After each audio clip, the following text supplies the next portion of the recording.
The thin line of aura is not something that can be seen in the world of Dragon Ball Super. It is an animation that they provided to you, the viewer, to understand when Goku is in the Ultra Instinct state. Suddenly, a rush of energy surrounded Goku. A larger, more colorful aura surrounded him. This time, Goku opened his silver eyes. This was not Ultra Instinct. What you had seen the first time Goku experienced Ultra Instinct was a combination of the technique and also the beginning of something Goku has not yet fully been able to achieve. This explains why even Whis could not explain the heat leaking from Goku's body, even though he has mastered Ultra Instinct. This larger, more colorful aura and Goku's silver eyes answer the question, what exactly is that heat?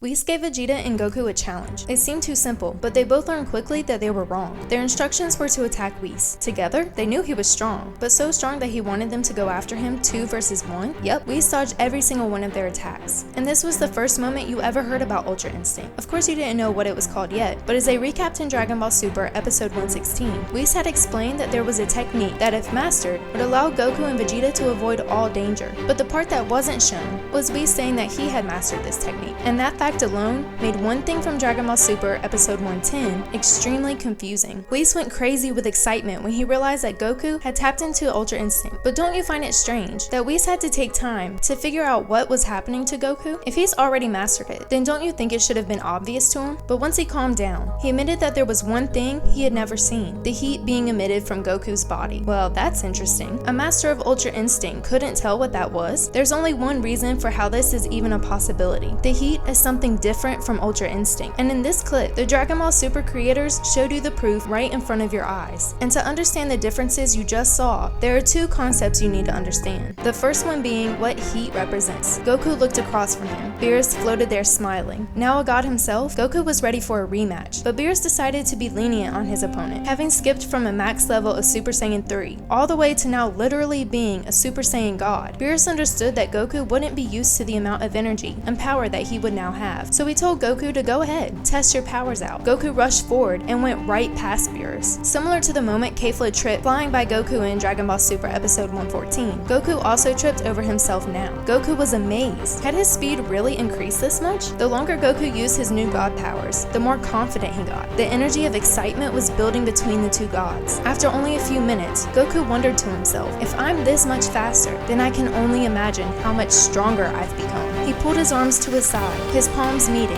the energy started to grow. But there was something different about this classic attack of his. What were these tiny particles floating around his Kamehameha wave? Haven't you seen those particles before though? Think about it for a moment. It's actually part of something that has amazed you since the Dragon Ball Super special. Goku wasn't there. The one explanation is that he had been vaporized. Beerus shook, his body in a constant state of switching between emotions. 1 second afraid, the next second sad, and then he would be angry. Could this really be the end of Goku? The mortal that has shown Beerus more potential than any other mortal he had ever crossed paths with? But suddenly, something in the air changed. All of Beerus' negative thoughts were all at once swept away. Goku was returning. But he didn't return anything like he had been before. His eyes had turned silver. A strange aura had enveloped him. But one thing that Beerus did recognize, these small particles. These were the same as what he had seen around Goku's Kamehameha wave that one day long ago. But this time, Beerus noticed 2 differences. The first difference was that there were many more particles floating around Goku's body now than when he had seen them when Goku had first become Super Saiyan God. And the second difference was the particles were now moving at a much faster pace. The presence of Goku's energy was very calm, making it hard for Beerus to gauge. If this form was any more powerful than Goku's others. But the particles gave it away. The increase in amount plus the increase in speed proved that Goku's body had much more energy than it had as Super Saiyan God. And while this is interesting, what does it have to do with the heat? Visually, these particles look very similar to bubbles in a pot of boiling water. And with what you're about to learn, that doesn't seem like a coincidence. It can all be explained by again looking at the day Goku became a god. Now somewhat used to his new powers, Goku was ready to fight, and he finally got what he wished for. Beerus now respected Goku's power enough to attack him. Goku went on the defensive and threw his arms in front of him. His wrists began to burn, and when Beerus decided to pull away, Goku understood why he felt the sting of a small fire. Beerus' massive god energy had put so much force into his punches that Goku's wristbands literally began into smoke. At first, this worried Goku. Would he be able to handle Beerus? Or would he be sent crashing into the earth again, like he had in their first fight? But then he remembered that he was also now a god. As their attacks grew in power, Goku realized this could become dangerous for the people that were around them. So he took it to the stars. Soon the collision of their punches sent huge waves of, get this, energy that burned the asteroids and incinerated. Are you wondering how this all matches up to this? Yes, again you are seeing heat, but the real connection here is this. All the forms of heat you have seen were all created by the same thing, energy. And the more energy there is, the more heat there is. But there's also one more connection here. The more heat and energy that you see in any attack or form is the Dragon Ball Super creator's way of showing you a level of power. And if power and energy are represented as heat, then there's something else that has happened in the Battle of the Gods arc that has then been repeated during the Tournament of Power. Do you remember how Goku became Super Saiyan God in the first place? Goku was lying in the dirt, his body both filled with pain and amazement. Beerus had just given Goku proof that a whole world of powerful beings were still out there, waiting for Goku to fight. But his feeling turned to fear as he realized Beerus' next destination, Earth. And to make things even worse, he was headed straight for Bulma's birthday party. King Kai was in shock. How was Goku finding the strength to even stand? He was lucky he had even survived, but these people were Goku's loved ones, and that was one thing that Goku would never let someone touch. He watched from afar as Beerus actually behaved himself, but his patience had grown thin. Clearly, the Super Saiyan God was not on this planet, and therefore, this planet was worthless. But before Beerus could release his destructive energy, Goku appeared before him. But this time, he wasn't asking for a fight, he was offering a suggestion.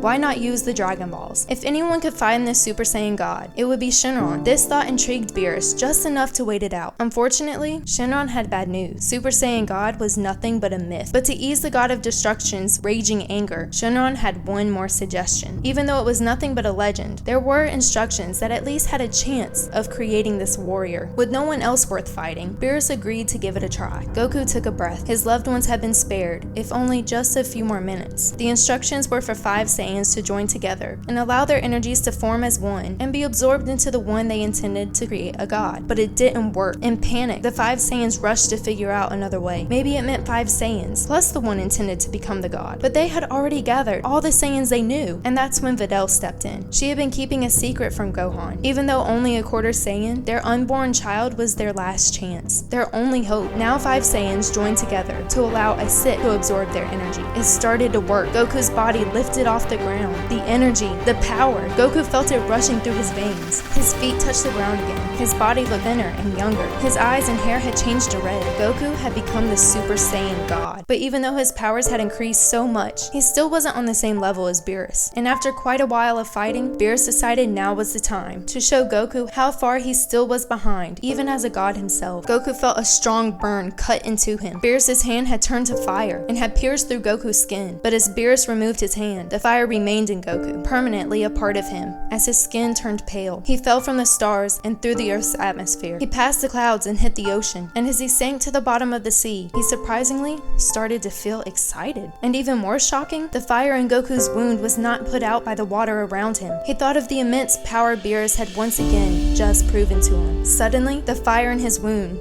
sank into his body, not even leaving a scar. This had not been any ordinary fire. It was another representation of the power of God energy. And as that energy left behind by Beerus spread throughout Goku's body, and he shot back up into the stars as if nothing had even happened, you were shown the true capability that absorbing energy from another can provide. By absorbing the energy from others, Goku's own level of energy had increased significantly, also meaning his power and the heat within him also had increased. And interestingly, something extremely similar to this happened in the Dragon Ball Super Special. Jiren had proven himself far more powerful than Goku. Although Goku preferred to handle things on his own, he had learned many years ago that sometimes that just isn't enough. There are times that others must be depended on to help, and so Goku asked his teammates to allow him to absorb their energy. But this time, it wasn't into himself. It was into a huge, massive energy. But Goku soon learned Jiren's strength had been underestimated still. Goku gave it his all. After coming back from what everyone thought had been his end, many questions were left unanswered. Krillin turned to Whis to ask him what had happened. You mean he powered up by absorbing the Genki Dama? Whis replied, precisely. He explained that its energy had been absorbed into Goku's body and was acting as a battery to replenish him. But isn't that exactly what happened when he became Super Saiyan God? There is only one difference between these two times. To become a god, Goku absorbed energy from others to give himself more energy, and therefore more power. And to have the energy to even move after depleting everything he had versus Jiren, he absorbed the energy of an attack that was created by the energy from others to once again give himself more energy and therefore more power. The only difference was taking in the energy direct from the source, or putting that energy into something else before placing it into Goku. And if he was given more power through this energy, then doesn't that also mean the Dragon Ball Super creators would represent this by showing you a lot of heat? Here is the fiery aura of Goku's Super Saiyan God, and here is the heat leaking from Goku Ultra Instinct. Like with the tiny particles floating around Goku's body and his attacks, the heat coming from Goku had increased. Understanding what heat represents allows you to much better understand how this moment was how the Dragon Ball Super creators showed you the proof right in front of your eyes that this heat was something different from Ultra Instinct. And that's exactly what the other part of the issue is here. Remember,